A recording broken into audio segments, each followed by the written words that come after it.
தலைவர் சினிமா இண்டஸ்ட்ரிக்குள்ள வந்து 50 வருஷம் ஆகுது. படையப்பா ரிலீஸ் ஆகி 25 இயர்ஸ் ஆகுது. ஸோ எல்லாமே மைல்ஸ்டோன் அக்கேஷன்ஸ்.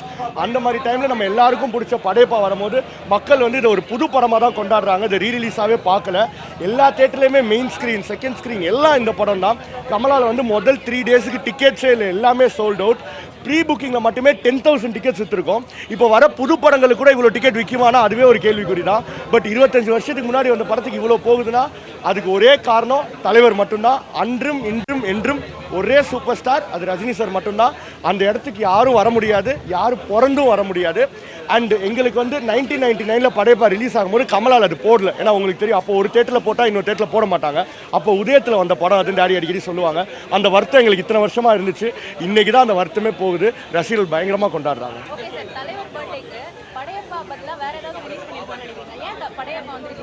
இல்லை, படையப்பா வந்து தலைவரோட ஓம் ப்ரொடக்ஷன் அது. ஏன்னா தலைவரோட ஸ்டோரி அது. அண்ட் தலைவர்கிட்ட தான் ரைட்ஸ் இருந்துச்சு. ஸோ அவர் தான் பிளான் பண்ணி இந்த டேட்டுக்கு அதை சொன்னார். அப்படி இல்லாட்டி ஆக்சுவலாக அண்ணாமலை வரதா இருந்துச்சு. போன பர்த்டேக்கு வந்து தளபதி வந்துச்சு. அதுக்கு முன்னாடி பாபா, சிவாஜி. ஸோ இந்த மாதிரி படங்கள் வந்துக்கிட்டே தான் இருக்கும். இந்த வருஷம் படையப்பா வந்தது வந்து ரொம்ப ஸ்பெஷல்.